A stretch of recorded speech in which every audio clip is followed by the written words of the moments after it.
you're grappling with here a little bit is that you haven't been able to maintain always being tuned in, tapped in, turned on, as if you think that's the way it should be, and that's not ever the way it's going to be while you're here in this physical body. You're always going to have some gap. It's the way you feel about the gap that this conversation is about. So if you accept that you are always going to be, while you are in this physical form, you are always going to be incomplete and reaching for more, and that's all right with you, then so much of that angst will go away. Step one is full of all of that stuff. All of your creating is done in step one, and step one is full of contrast, and all of your creating is done in step one, and step one is full of contrast, and all of your creating is done in step one, and step one is full of contrast. And all of your creating is done in step one, and step one is full of contrast. Isn't it time that you give yourself a break, creator, and that you accept that step one is necessary to the creative process, and it's not something for me to be embarrassed about or ashamed of, or even something for me to overcome?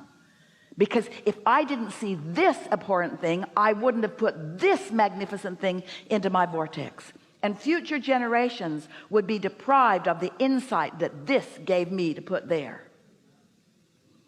And so it's about accepting the perfection of who you are. Humans for so long, no matter what platform you were born into, have been taught for a long time to accept your imperfection and to repent for it and to overcome it. And we want you to embrace the contrast that produces the expansion, because we are eternal beings. We want you to find a way to love yourself no matter what, the way your inner being does. And in any moment that you're not doing that, feels bad. That's what guilt feels like, or shame, or even hope has got a little flecks of that, not liking myself. And so when you look at the big picture and you feel the resonance that so many of you are feeling right now about who you really are and why you're here, and you get off that service kick, you're not here to fix a broken world. It is not broken. And you're not here to redeem yourself about something, because no redemption is being required. Your inner being accepts you as the perfect being that you are, perfect and ever changing, and nobody else needs to be fixed either. They all have their own relationship with their own reason for being here, and their own relationship with their own inner being. And yet, isn't it nice to feel strong about something? Isn't it nice for something to happen that makes you have a strong feeling about it?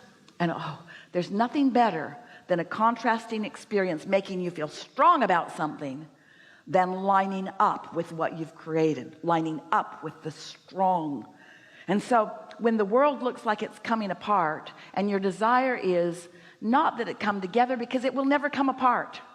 Your desire is to know the perfection of this unfolding. If you were watching a play-by-play, we're talking about really slow time-lapse photography of a seed becoming in the ground, it would look chaotic to you as it gives way to the new, and gives way to the new, and gives way to the new, and gives way to the new, and gives way to the new. In other words, if you were watching it infinitesimally, if you were watching the forming of a fetus in a mother's womb and the cellular evolution that is taking place, it would be unsettling to you in its perfection.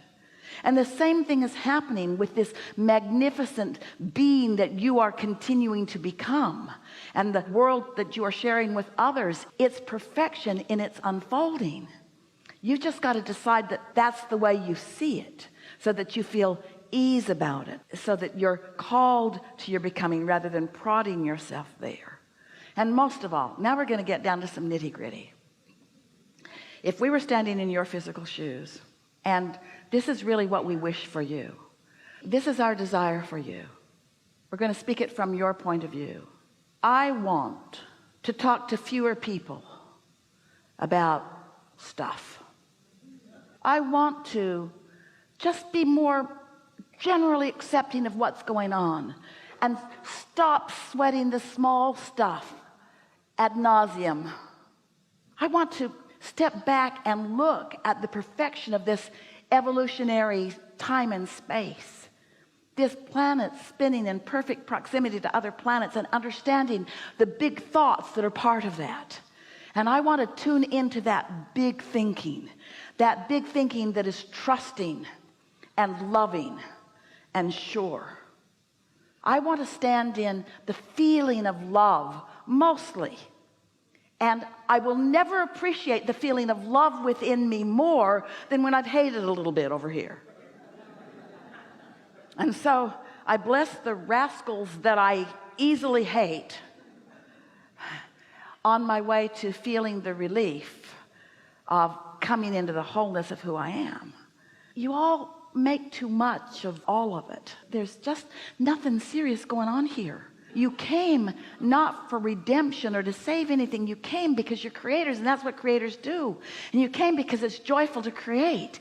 And you came because when an idea hatches within you, it feels really good. And when that idea becomes more, that feels even better. And when you stand in a place of understanding how the cooperative components of the universe are all descending around you, that they're coming to you by the powerful law of attraction, and you're standing in full, vivid, lucid witnessing of the things that are coming together for you, and you're reveling in the perfection of life and of yourself, and you're feeling proud of yourself and eager for more.